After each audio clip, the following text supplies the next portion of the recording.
मुहर्रमुल हराम का महीना आ जाए तो हमसे बड़ा मुसलमान कौन है, हमसे बड़ा मुसलमान कौन है। ढोल बजाने में भी हम सबसे आगे होंगे। हरी पट्टी बांध ली, या हुसैन या हुसैन या हुसैन। अरे नारा लगाओ, या हुसैन का नारा लगाने से किस्मत बदलती है।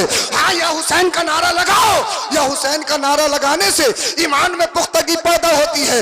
मगर बराही के सुन्नी जिंदा दिल मुसलमानों, मैं ये नहीं कहूंगा तुम सुन्नी नहीं हो, मैं ये नहीं कहूंगा तुम हुसैनी नहीं हो, मगर एक पैगाम मेरा तुम सब के लिए है। मुझे बताओ, तुम कहते हो हुसैनी हुसैनी हुसैनी, हाँ हाँ तुम हुसैनी हो, मगर ये बताइए जिस हुसैन ने सजदा बताने के लिए, जिस हुसैन ने शरीयत बचाने के लिए, जिस हुसैन ने कुरान का तकद्दुस बचाने के लिए अपने चमन की छोटी छोटी बड़ी बड़ी मासूम कली को अल्लाह की बारगाह में कुर्बान कर दिया है, तू कैसा हुसैनी है।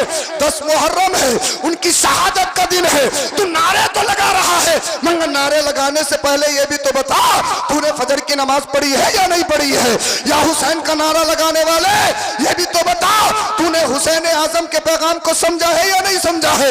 हम अमल के मैदान में जीरो है, हम अमल के मैदान में बिल्कुल नकारा है। तुम हुसैनी हो, हुसैनी हो, हुसैनियत समझते हो कहते किसे है, हुसैनियत जानते हो कहते किसे है। यजीद खत्म हो गया, यजीदियत खत्म नहीं है।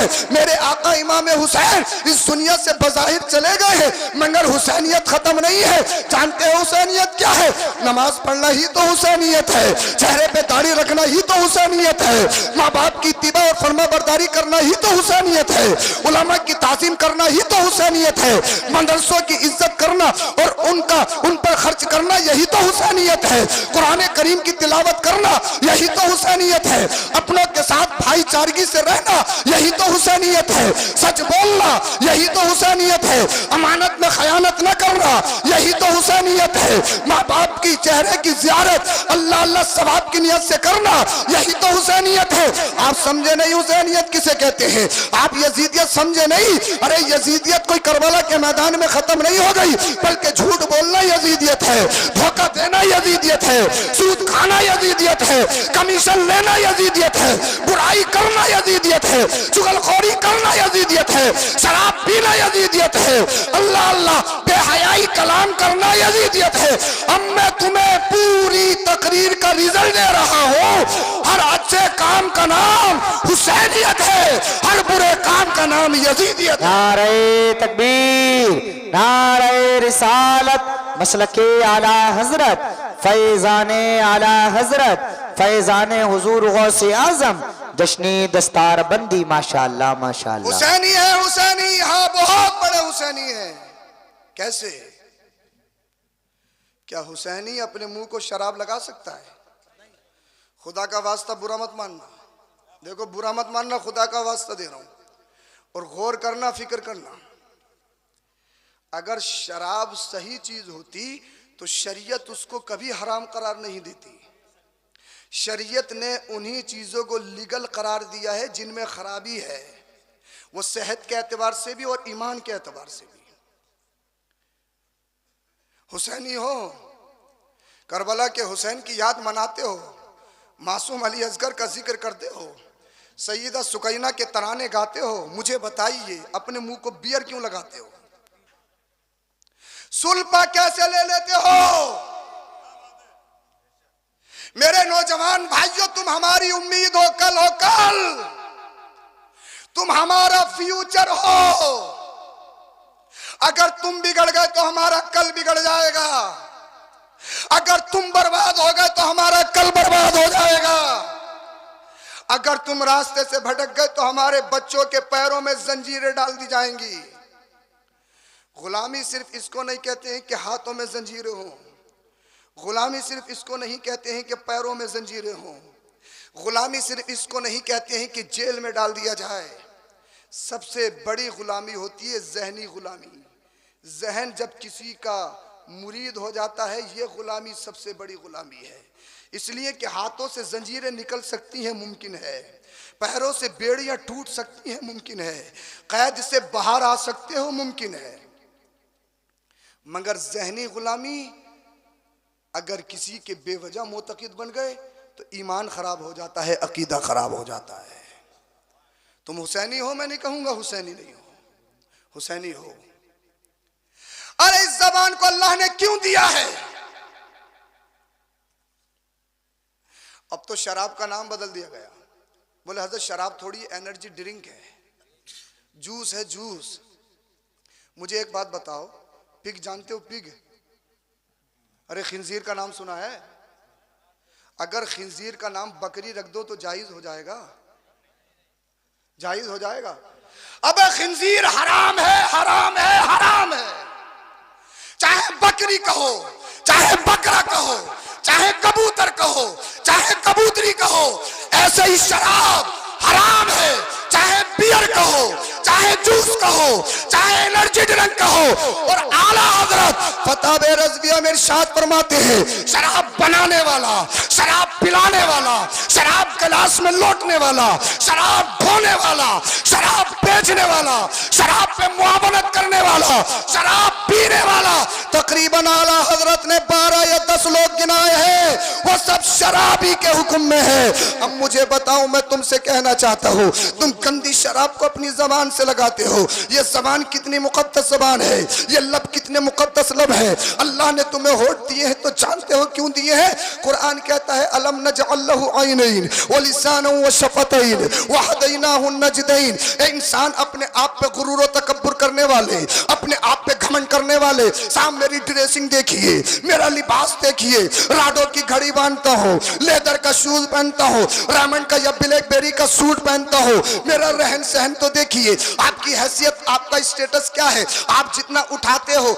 जितना कमाते हो, मैं तो एक दिन में उठा देता हूँ। मगर कुरान कह रहा है इंसान अपने बालों में झटके मारने वाले, इधर की साइड खाली है, उधर की साइड खाली है। कोई अपने वालों पे कुत्ता बनवा रहा है, कोई बिल्ली बनवा रहा है, कोई शेर चीता बनवा रहा है। और अगर टी शर्ट भी देखो तो किसी टी शर्ट पे भेड़िया नजर आ रहा है, किसी पे शेर नजर आ रहा है। अल्लाह अल्लाह, यानी हम किधर जा रहे हैं, कौन से रास्ते पे जा रहे हैं? मगर कुरान कहता है इंसान अपने जिस्म पे तकब्बुर करने वाले, अपने आप पर घमंड करने वाले, अपनी आंखों को कहता है मेरी आंखें तो देखिए कितनी बड़ी हैं, मेरी पलकें तो देखिए लावनी है, मेरी कितनी कितनी खूबसूरत आंखें हैं, मेरी बड़ी बड़ी आंखें हैं। मगर कुरान कहता है ये आंखों पे तकब्बुर करने वाले, ये तो बता के आंखें दी किसने है? अरे बोल दो, आंखें देने वाला है कौन? अरे कौन है? अल्लाह है। और अल्लाह की खलकत में, तखलीक में एक बार कमी आ जाए तो दुनिया मिलके भी ठीक नहीं कर सकती। कर सकता है? कोई नहीं कर सकता, किसी की हिम्मत नहीं है। दुनिया डॉक्टरी चाहे कितनी आगे बढ़ गई, और मौजूदा दौर में हिंदुस्तान की डॉक्टरी सबसे आगे है। पूरी दुनिया में सबसे बेस्ट डॉक्टरी हिंदुस्तान की है, इसलिए कि ये प्रैक्टिकल करवाते हैं तो ओरिजिनल बॉडी पे करवाते हैं।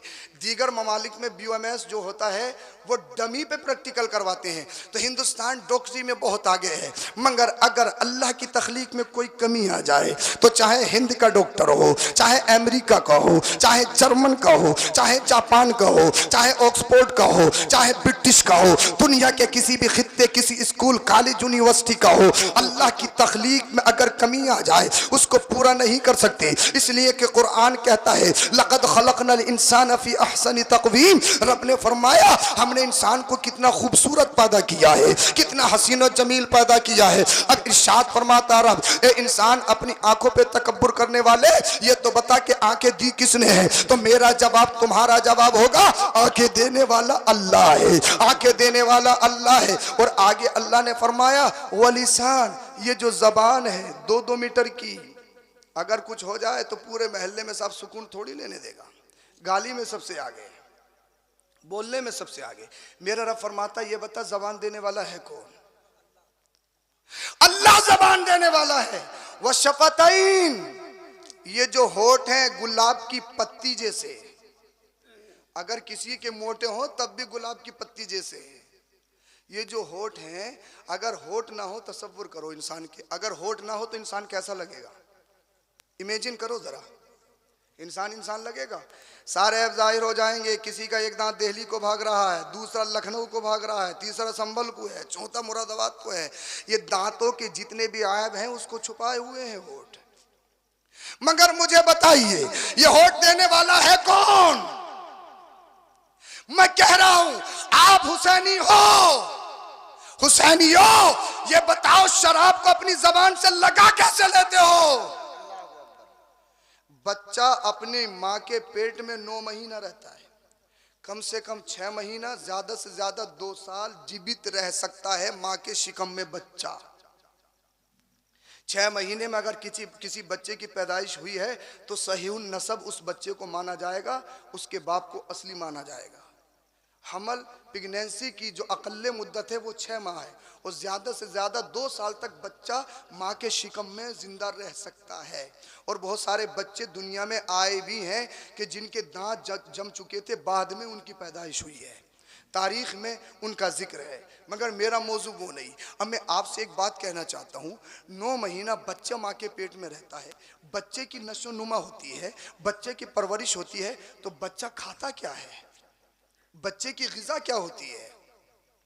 तो वो ब्लड, वो खून जो एक औरत को मंथली आरिद होता है, वो ब्लड बच्चे की ग़िज़ा बनता है। इंसान अपने आप पे गुरूर और तकब्बुर करने वाले, चाहे कितना ही बड़ा लामा फहामा मुफ्ती वक्त बन जाए, चाहे आसमान की बुलंदी पे पहुंच जाए, एक बार गौर भी तो कर ले किस चीज से तेरी पैदाइश है, सारा नशा चकनाचूर हो जाएगा।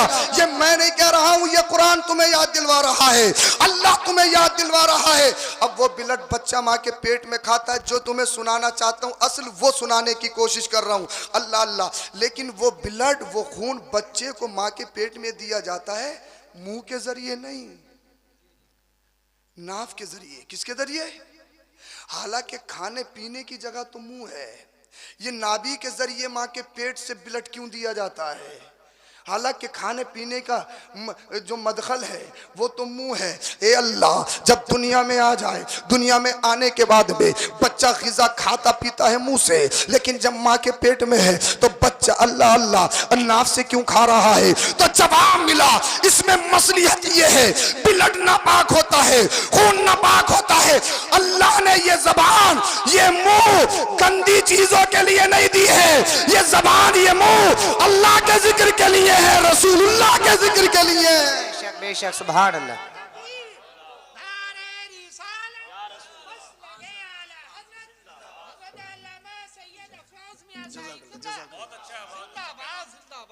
मुझे बताइए, जब तुम्हारे रब ने प्रेगनेंसी के दिनों में, हालत हमल में, बंद कोठरी में, जब तुम्हारे रब ने तुम्हारी माँ के पेट में तुम्हारी हिफाजत की है, तुम्हारे होठों को गंदा नहीं होने दिया, तुम्हारी जबान को गंदा नहीं होने दिया, तुम्हारे मुंह को गंदा नहीं होने दिया, ए सुन्नी हुसैनी मुसलमानों, जब तू दुनिया में आ गया है, जैसा चाहे खा भी सकता है, जैसा चाहे पी भी सकता है, तू अपने आप पे कंट्रोल भी कर सकता है, मगर मुझे जब बता, जब दुनिया में आ गया है, अल्लाह अल्लाह, अल्लाह ने तेरी माँ के पेट में तेरी जबान की प्रोटेक्शन की है, तेरे होठ की प्रोटेक्शन की है, तेरे हालत की प्रोटेक्शन की है। जब दुनिया में आ गया है हुसैनी, मेरे नौजवान भाई बता, फिर अपनी जबान से शराब को कैसे लगाता है, बियर को कैसे लगाता है, अल्लाह अल्लाह नशा क्यों करता है? अरे दुनिया वालों को बताओ, हम तुम्हारे गुलाम नहीं, हम तो करबला के हुसैन के गुलाम है।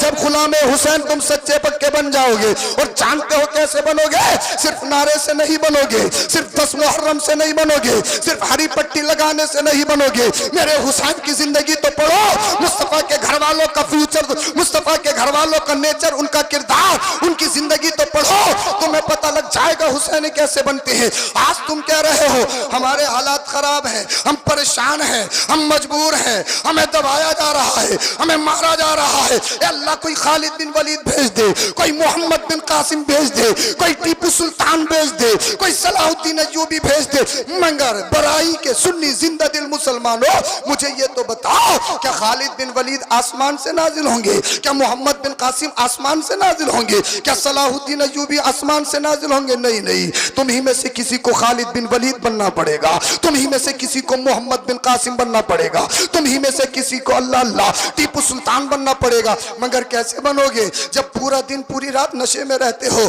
क्या खालिद बिन वलीद बन सकते हो? जब पूरा दिन जुआ खेलते हो क्या सलाहुद्दीन अयूबी बन सकते हो? मुझे बताइए, अपनी जिंदगियों में आग लगाने वालों नौजवानों, तुम आवारा नहीं हो, तुम खुले नहीं हो। वो और है जिनके पास जीने का कोई निसाब नहीं है, वो और है जिन्हें मालूम नहीं कि पेशाब करना कैसे है, वो और है जिन्हें मालूम नहीं कि खाना कैसे है, वो और है जिन्हें मालूम नहीं पीना कैसे है, वो और है जब उनके माँ बाप बूढ़े हो जाते, एजिड हो जाते हैं, वो आश्रम में छोड़ के आते हैं। तुम उनमें से नहीं हो, इसलिए तुम्हारे पास जीने के लिए अल्लाह की किताब कुरान है, तुम्हारे पास जीने के लिए मेरे मुस्तफा की हदीस है, मेरे मुस्तफा का दर्स है। तुम आवारा नहीं हो, तुम मुसलमान हो, तुम इनके गुलाम नहीं, तुम तो आमिना के लाल के गुलाम हो। नारे तकबीर, नारे रिसालत, मसलके आला हजरत, फैजाने आला हजरत, जश्ने दस्तार बंदी, फैजाने इल्मे दीने मुस्तफा। अगर हिंदुस्तान में बाइज्जत शहरी रहना चाहते हो, तकरीर खत्म कर रहा हूं मैं, अगर बाइज्जत शहरी रहना चाहते हो तो अपने बच्चों के हाथों में ईंट गारा मत दो, अपने बच्चों के हाथों में कलम दो। अरे बोल दो जरा सुभान अल्लाह। तुमने अपनी जिंदगी बर्बाद कर ली, खुदा का वास्ता अपने बच्चों की जिंदगियों में आग मत लगाओ। बहुत अच्छा। हाँ, ये हकीकत है कि पढ़ाई बहुत महंगी है, मगर मैं तुमसे कह रहा हूं हाथ जोड़ के, मत खाओ गोश्त, मत खाओ बिरयानी, चटनी से खा लो, आलू से खा लो, दाल से खा लो, मगर बच्चों को जरूर पढ़ा लो। इसलिए अगर तुम्हारी नस्ल में एक भी पढ़ गया तो नस्लों से गरीबी खत्म हो जाएगी। पूरी दुनिया देखिए, पूरी दुनिया, और उस पर गौर करिए कि दुनिया या मुल्क जो ताकतवर बनता है वो किस बुनियाद पर बनता है। इजराइल एक छोटा सा मुल्क है और खुफिया एजेंसी में वो सबसे बड़ा माना जाता था, मगर वो तो फलस्तीन ने छक्के छुड़ा दिए। बोल दो, अरे बोल दो, बोलो जरा सुभान अल्लाह। अमेरिका छोटा सा मुल्क है, तुम्हारे मुल्क से बड़ा नहीं है, तुम्हारे मुल्क से बड़ा है, सुपर पावर है। क्यों? तादाद के एतबार से। क्वांटिटी तो तुम्हारे यहाँ ज्यादा है, और इतनी क्वांटिटी के पैर रखने की जगह नहीं। बस में जाओ तो खड़े हो, ट्रेन में जाओ तो जगह नहीं, अस्पताल में जाओ तो जगह नहीं, फ्लाइट में जाओ तो जगह नहीं, कहीं जगह ही नहीं है। तादाद तो तुम्हारी ज्यादा है, मगर वो सुपर पावर कैसे है? हर जगह हर चीज पे made in Japan, made in Japan. छोटी सी छोटी चीज बता रहा हूँ, सुई धागा ले लो तो मेड इन जापान, कप ले लो तो मेड इन जापान, प्याला लो तो मेड इन जापान, मोबाइल लो तो मेड इन जापान, आप टॉर्च लो तो मेड इन जापान, प्रेस लो तो made in Japan, made in Japan, made in Japan. India में मेड इन जापान, सऊदिया में मेड इन जापान, कतर में made in Japan, Dubai में made in Japan, मसूर में made in Japan. ये पूरी दुनिया में made in Japan, made in Japan, made in Japan है क्या? जापान का प्रोडक्ट पूरी दुनिया में क्यों पाया जा रहा है? तो पता लगा उसका वाहिद रीजन तालीम और यूनिवर्सिटी है। अरे बोल दो जरा सुभान अल्लाह। इसीलिए अपने बच्चों के हाथों में कलम दो, इनको पढ़ाओ, पढ़ाओ, लिखाओ। माशाल्लाह हमारी बस्ती में बच्चों की तादाद बहुत है, अल्लाह का शुक्र है। जिस गली में गुजर जाओ तो मेला ही मेला है हर वक्त। रात के 12 बजे भी आके देखते हैं तब भी मेला ही मेला है, कोई कमी थोड़ी है। मगर बच्चे गलियों में जब ही मिलेंगे जब बेरोजगारी होगी। बुरा मत मानना, देखो बुरा मत मानना, खुदा के वास्ते जिंदगियों में इनकलाब लाओ। रोना आता है मस्जिद को देख के, दो नमाजी इतना बड़ा मोहल्ला। अरे जिंदगी का कुछ पता है मुझे बताइए। अरे शुगर की कोई उम्र नहीं है, कैंसर की कोई उम्र नहीं है। पैदाशुदा बच्चों को कैंसर हो रहा है। दिल्ली में अभी तकरीबन 1 माह या 18 दिन एडमिट रह के पैदाशुदा बच्चा एडमिट हुआ, दिल्ली में इंतकाल हो गया। जब रिपोर्ट आई तो पता लगा कि ब्लड कैंसर था।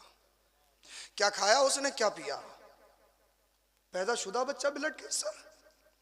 4-4 साल के बच्चों को अटैक, कितना रिफाइंड खा लिया होगा उन्होंने। अपनी जिंदगियों को ज्यादा समझने वालों सुनो, ये रोजमर्रा की मौतें तुम्हें ऐलान कर रही हैं, तुम्हें पैगाम दे रही हैं। तुम्हें भी मरना है, मरना है, मरना है, तो मरने से पहले तैयारी करना है। और अपनी पहचान बनाओ, पहचान खो मत। मुसलमान अपनी पहचान छुपा रहा है और पूरी दुनिया अपनी पहचान बनाने में लगी हुई है। सिख थोड़े से हैं, सिख पंजाबी, सरदार नहीं कहना चाहिए, सरदार तो मेरे नबी हैं। अरे बोल दो जरा सुभान अल्लाह। सरदार तो मेरे नबी हैं, पंजाबी सिख थोड़े से हैं, अलग पहचान है। और आप उनमें उम्मूमन देखेंगे गरीबी भी नहीं है, उनमें गरीबी भी नहीं है, उनका कोई मांगते हुए भी नहीं मिलता है। और हमारी गलियों में देख लो, घर घर देख लो, नगर नगर देख लो, डगर डगर देख लो, सब बेरोजगारी है। बेरोजगारी कैसे खत्म होगी? तालीम से खत्म होगी या बिजनेस तिजारत से खत्म होगी। अपने आप में मजबूत बन जाइए। अगर हिंदुस्तान में बाइज्जत शहरी रहना चाहते हो, मेरे नौजवान भाइयों, तुमसे हाथ जोड़कर विनती है, शराब और नशे से दूर हो जाओ। तुम अपनी जिंदगी को बर्बाद मत करो, खुदा का वास्ता। तुम बर्बाद कर रहे हो, तुम्हारे छोटे छोटे तुम्हें देख के तुम्हारी रविश इख्तियार कर रहा है। हर नौजवान के दिमाग में एक ही भूत है, बस रातों रात करोड़पति बन जाऊं किसी भी सूरत से। रातों रात करोड़पति, ड्रीम 11 पे जुआ लगा के, लूडो पे जुआ खेल के, वो फुला करके। ये बताओ कि करोड़पति बनाने वाला है कौन? अरे कौन बनाता है करोड़पति? अल्लाह बनाता है। जब अल्लाह बनाता है, एक ऐलान करो, ऐलान ये, अगर मैं एक बात आपसे कह रहा हूं, अगर आपकी बराही का रिक्शा चलाने वाला मजदूर भी हो, मगर उसके सीने में ईमान हो, क्या हो? उसे अमेरिका बुलाए और अमेरिका ये कहे कि तुझे हम अपने मुल्क का राष्ट्रपति बना दिया जाएगा, सिर्फ एक काम करना है, इन बुतों के आगे अपना माथा टेक दे, इनको खुदा मान ले। अपनी ईमानदारी से बताओ, जिसके सीने में ईमान होगा, क्या गैरुल्लाह को कभी सजदा कर सकता है? सजदा कर सकता है? एक रिक्शा चलाने वाला ललकार कर कहेगा, एक अमेरिका क्या, अगर पूरी दुनिया को मेरे कदमों में लाकर डाल दिया जाए, पैर की नोक पर उड़ाकर फेंक दूंगा। इसलिए अगर दुनियादार के हाथों बिका होता, अपना ईमान बेच देता। मुझे खरीदा है तो मदीने के ताजदार ने खरीदा है, जब तक बिके ना थे कोई पूछता ना था, तुमने खरीद के आका अनमोल कर दिया। माशाअल्लाह, माशाअल्लाह, माशाअल्लाह। ईमान सबसे बड़ी बहुत ताकत अच्छी है, तकरीर। अकीदा सबसे बड़ी ताकत है। और राफजियत हमारे घरों में जन्म ले रही है, उस राफजियत से दूर रहिए। नबी के घर वाले अहले बैत भी हमारे हैं, बोल दो।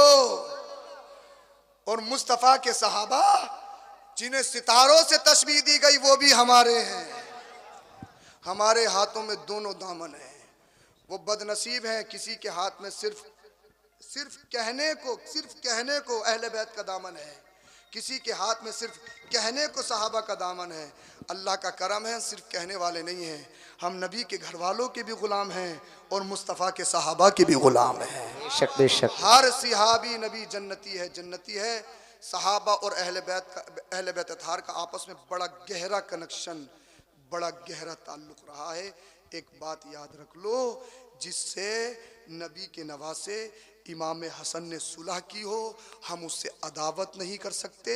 और जिससे करबला के मैदान में आका हुसैन ने सुलह नहीं की है, हम उससे कभी सुलह नहीं कर सकते। हमारा मियार है और यही हमारा ईमान है। आप मजबूती से कायम रहिए, अहलुस सुन्ना वल जमा में रहिए, और यही कामयाबी का रास्ता है। आपके लिए ज़रूरी और अहम है वो मुझे बताना, खुदा का वास्ता। अगर बुरा लगे, कड़वा घूंटे पी लेना, मगर सोने से पहले एक बार सोच लेना कि सही कहा है या गलत कहा है। इतना मैं आपसे रिक्वेस्ट करूंगा, बाकी आपकी मर्जी है। हमारा काम है अल्लाह और उसके रसूल का पैगाम आप तक पहुंचाना। हमारी रिस्पॉन्सिबिलिटी है कि सही पैगाम अपनी कौम के नौजवानों के नाम करना। अल्लाह पाक कुरान करीम में इरशाद फरमाता है, इक़रा, पढ़िए पढ़िए पढ़िए पढ़िए। कुरान करीम की सबसे पहली आयत जो मुस्तफ़ा करीम सल्लल्लाहु अलैहि वसल्लम पर वही के तौर पर नाजिल हुई। वैसे कुरान करीम को अगर आप पढ़ने के एतबार से देखेंगे तो वो सूरह फातिहा से शुरू होती है, लेकिन वही के तौर पर जो मेरे नबी पर आयत नाजिल हुई वो सबसे पहली आयत है इक़रा। यानी कुरान करीम की सारी आयतों में, कुरान करीम के सारे अल्फाज में, कुरान करीम की सारी सूरतों में जो सबसे पहली सूरा है वो इक़रा से शुरू हो रही है। इक़रा, पढ़िए पढ़िए पढ़िए पढ़िए। और कुरान करीम की जो सबसे आखिरी आयत है वही के तौर पर वो है फसब्बिह बिहम्दि रब्बिका वस्तगफिर इन्नहु काना तव्वाबा, जिसको इमाम बुखारी ने कुरान करीम की इत्तिबा करते हुए अपने इन कलिमात पे बुखारी शरीफ को ख़त्म किया है। सुब्हानल्लाहि व बिहम्दिही सुब्हानल्लाहिल अज़ीम। ये बुखारी शरीफ की सबसे आखिरी आयत, आखिरी हदीस पाक है। वो मेरा मकसद नहीं है बताना, जो आपको बताना चाहता हूँ, बताने का मकसद ये है, ये आपके मदरसे का सालाना जलसा है, ये आपके मदरसे का फाइनल रिजल्ट, जो पूरे साल आप खाना खिलाते हो। और खाना खिलाना ये कोई छोटी बात नहीं है, ये कोई छोटी बात नहीं है। मेरे नबी तो खुद सहाबा को मस्जिद नबवी शरीफ में खाना खिलाते थे। बोलिए जरा सुभान अल्लाह। और गालिबन इमाम तबरानी फरमाते हैं, अपनी किताब में इरशाद फरमाते हैं, मैं मस्जिद नबवी शरीफ में था, मुझे भूख लगी तो पता लगा मेरे सामने खाना पेश किया गया, तो खाना खिलाने वाला कोई और नहीं, वो आमीना का लाल मुहम्मदुर रसूलुल्लाह थे। तो मदरसे के बच्चों को खाना खिलाना ये बहुत बड़ी सादत की बात है, ये बहुत बड़े फजल की बात है। इसलिए कि बुखारी शरीफ की हदीस पाक है, पूछा गया अय्युल अमली अफदल, सबसे बेहतर और अफजल काम कौन सा है? तो मदीने वाले मुस्तफ़ा ने इरशाद फरमाया, सबसे अफजल काम है इत्आमुत ताम, खाना खिलाना। और फिर खाना मदरसे के बच्चों को खिलाना। अच्छा समझ में आ रही है? आ रही तो बोल दो। ये अपना काम कर रहे हैं, करते रहेंगे। मेरी आवाज़ मुतासिर है, मैं बहुत ज़्यादा थका हुआ हूँ, मगर ऐसा नहीं है बस 5-6 मिनट कर लो, बाकी मैं अपने अंदाज में आ जाऊँगा। और अगर सुनाने पे आ जाएं तो तुम में से किसी की हिम्मत नहीं है कि फजर तक भी चले जाओ। इतना भी तजर्बा हो गया, फजर तक सुना सकते हैं और इंशाल्लाह फजर के बाद जमात के साथ नमाज भी पढ़वा सकते हैं। बोले हजरत इसी को मत कहना, यही बहुत मुश्किल है। सुना लो, पैसे ले लो, नारे लगवा लो, कुछ भी कर लो, मगर नमाज का बस जिक्र मत करना, मामला बहुत खराब है।